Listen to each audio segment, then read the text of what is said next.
Detik-detik pekerja salon di Pringsewu meninggal dunia setelah mengeluh dada nyeri.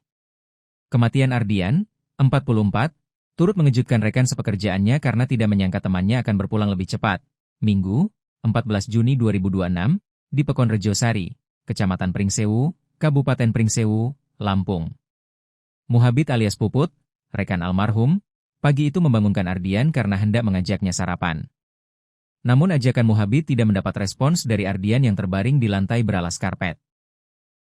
Setelah dicek, korban diduga sudah tidak sadarkan diri sehingga saksi, Muhabit, meminta bantuan warga sekitar dan melaporkan kejadian itu kepada aparat Pekon serta kepolisian, ujar Kapolsek Pringsewu Kota AKP Ramon Zamora. Petugas yang tiba di lokasi kemudian mengevakuasi korban ke RSUD Pringsewu. Berdasarkan pemeriksaan tenaga medis, korban dinyatakan telah meninggal dunia. Hasil pemeriksaan medis tidak menemukan adanya luka maupun tanda-tanda kekerasan pada tubuh korban. Hingga kini, polisi masih melakukan pendalaman untuk memastikan identitas lengkap dan asal-usul Ardian. Menurut polisi, korban tidak membawa identitas diri dan selama ini hanya dikenal dengan nama panggilan Ardian.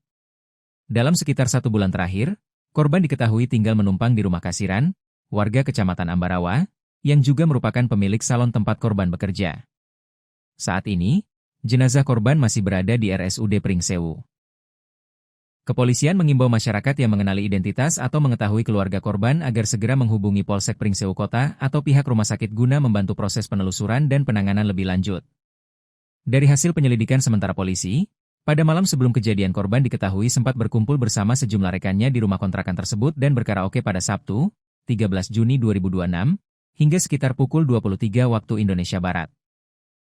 Sejumlah saksi menyebut, setelah kegiatan tersebut korban mengeluhkan sesak napas dan nyeri di dada sebelah kiri. Rekan korban sempat menawarkan untuk dikerok, namun ditolak. Minggu dini hari sekitar pukul 2 WIB, salah satu rekan korban terbangun dan melihat korban masih duduk di ruang dapur.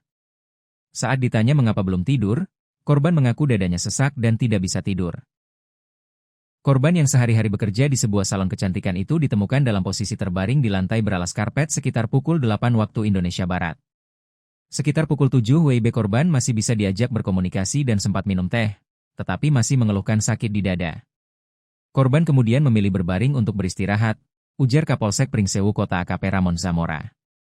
Peristiwa tersebut pertama kali diketahui oleh Muhabit alias Puput, rekan korban. Saat itu, saksi bermaksud mengajak korban sarapan pagi. Saksi mencoba membangunkan korban, namun tidak ada respons.